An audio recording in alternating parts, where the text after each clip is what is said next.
I believe that aliens should be avoided and do not enter into any contact with them. Such meetings can end tragically. Believe me, I was convinced of this on my own experience. The story, which I will tell you, happened to me in April 2011. This month is my friend's birthday. At 9 o'clock in the morning I took a gift and went to him.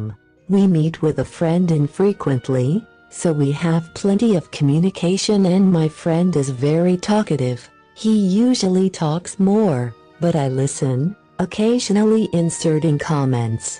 However, at that time, which we are talking about, something did not work out for us. Comrade works in shifts and on the eve of going out on a night shift. Our conversation was sluggish, with pauses. About 30 minutes later he says to me, "You know, I was not able to take a nap at night. There was a lot of work. You sit a little, watch TV or listen to a DVDist, and I'll go and sleep with an hour, and then we'll talk." He went to bed. After sitting for a minute, I decided to go home. Let the person normally get enough sleep. He got dressed, slammed the door to the apartment and left, but managed to take only one step from the door to the elevator, when something suddenly happened. I seemed to be turned off. I literally disappeared into oblivion. How much I was in this state, I cannot say. I think about half an hour. I woke up completely in another place. I was sitting on a bench in front of a 9-story building. His left cheek hurt heavily, blood was flowing from her, a red puddle was already forming on the asphalt. 2 meters from me on the sidewalk stood 2 women and talked about something lively. Then one of them turned in my direction and said with surprise to another, "Where did this man come from? We are standing here for 15 minutes, the bench has just been empty." Then she looked at me and exclaimed with concern, "Look at his face, it's all covered in blood. It is necessary to call an ambulance." This woman ran home after the towel. I folded the cushion from it and pressed it to the cut. The second woman called the ambulance. About 5 minutes later the ambulance stopped at the house. I was examined by 2 young women in white coats. "Yes, it's bad," said one of the others. "We must take him urgently." "Man, can you go into the car yourself?" they asked me. I climbed into the ambulance, and the car immediately started. Along the way doctors began to ask me who I was, where I lived. I somehow decided not to answer. By radio, they also reported to the center the victim does not want to talk about anything. We drove for about 4 kilometers, and the car stopped at a traffic light. And suddenly a powerful voice sounded in my head, "Get out of the car." The order was with such a strong energy that in the first instant I froze. The order was repeated. "I live near here," I told the doctors. "Thank you for your help, but I'd rather go home." While I was talking, I noticed that something is happening with women, or, more correctly, nothing happens. They did not turn to my voice, as if they had not heard me, just continued to look forward through the glass of the driver's cabin. Their faces, which I saw in the mirror, seemed frozen. Then I got up, opened the side door and got out of the car. Nobody called me, did not stop me. I went to the sidewalk and walked towards the house. In fact, I lied to the doctors. From that place to my house was about 4 kilometers. Yes, only I passed only about 15 meters and then switched off again. And everything repeated like the first time. When I woke up, I realized that I was 20 meters from the entrance of my house, slightly off to the side, under a tree. On me was turned inside out a blood-soaked warm jacket. I clamped my cheek with my left hand, and held the keys to the apartment in my right hand. I went to the entrance. Sitting beside him on the bench, women at the side of me were silent and began to be regarded as some kind of curiosity. Of course, they never saw me like that. I entered the apartment. My wife was at home. From my look, she almost fainted. She rushed to me with questions. And I cannot explain anything, since I myself do not know who disfigured me that way.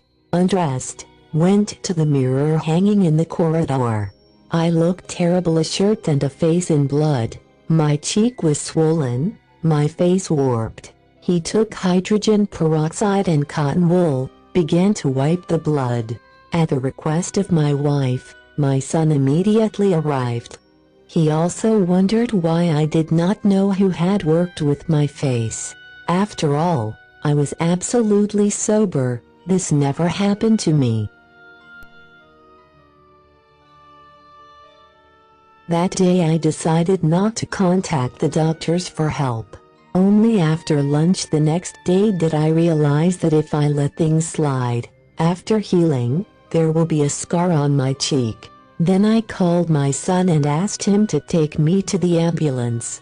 I was lucky. It was on this day that the doctor on duty was a maxillofacial surgeon. I paid for the operation, and the doctor, a man of about 40, began to work on my face. The first thing he asked was, "Who did this to you?" "There were problems," I answered shortly. When the doctor after the wound treatment began to impose the cramped 16 pieces, he noticed with surprise, "It looks like a surgeon worked on you. The specialist is no worse than me, made very professionally." The doctor explained that I had 2 clear cuts on my face. The first passed under the lower eyelid to the nose, then smoothly changed direction and went along a large mole on the cheek. Then the scalpel shifted to the left of the mole and went to the chin. The incisions were rather deep. 3 years have passed since then. The wound has healed in a week and a half. Braces I took off on my own, and the scar on my cheek looks like a big wrinkle. During these 3 years, I often wondered what then happened to me, but I could not remember anything. What is surprising, besides cuts on the cheek, on my hands, on the knuckles of my fingers, my skin was knocked down. It happens when you hit someone with your fists. And I vaguely remember that I really beat someone, and very strongly. During these years, I was looking for a hypnotist psychologist who could conduct a session of regressive hypnosis, but in our city there were no such specialists. And then one day I bought a book In Pursuit of UFOs in the store of the Book Lovers Club. When I began to read this book, something suddenly began to clear in my mind. First it's fragmentary, and then day after day it's getting better and better. Now I remembered everything that happened in the period of failure in my mind. And it was so. I lost consciousness on the way to the elevator and woke up in some white room measuring about 3.5 x 2.5 x 2 meters. I was lying on a white narrow centimeter 60 in width and 2 meters long with a table. I was completely paralyzed. I could not move my hands or legs. At the same time I was absolutely calm, completely indifferent to everything that is happening. On the left side of me there was an opening, like a door, but there was no door. Behind the wall was a built-in cabinet with glass doors. Near me, there were 2 small creatures, 1/2 meter and a half tall, with gray skin and ugly and disproportionately large heads. They tinkled in the locker with something metallic. Then they stood next to me, one at my head, and the other on the right. "Have begun," rang out in my head. A thin hand with a scalpel immediately appeared over my face, and I began to cut under the lower eyelid of the left eye. I feel blood ran down my cheek.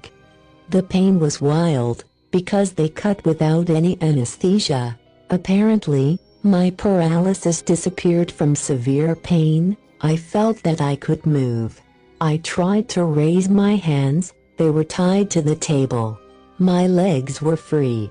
In my youth I did a lot of sports, boxing, gymnastics, shooting and throwing grenades. To my old age, I managed to maintain the speed of reaction and physical strength. In that situation, I was helped out by gymnastics. I quickly pulled my bent legs to my stomach and made a somersault over my head. I knew this was pretty dangerous, because if I had not pulled my hands out of the shackles, I could easily have broken the ligaments. But I managed to escape. I landed on my feet, obviously not expecting such a turn in the literal and figurative sense. The gray tadpole swam along the table at a pace. I once again emphasize it was floated, but did not go. With my left hand I grabbed the nearest of them by the neck and hit him on the head with my fist. From the nostrils of the tadpole, a greenish liquid with a nasty smell splashed with 2 jets. This smell was like the smell of creosote. This substance was previously impregnated with wooden sleepers, so they do not rot. The second tadpole, meanwhile, managed to slip past the glass cupboard and pulled out a box from there. I realized that this weapon, but he did not have time to apply it. My fist overtook him before. All this happened within 5 to 7 seconds. I picked up a box dropped by one of the tadpoles, but to consider it and did not have time. Another gray appeared in the opening, pointed the same box to me, and I seemed to disappear into oblivion. After that I woke up in an unfamiliar place. Apparently, the gray tadpoles abducted me again after I escaped from the ambulance and completed my experiments. So, people, be wary of aliens. Contact with them are dangerous.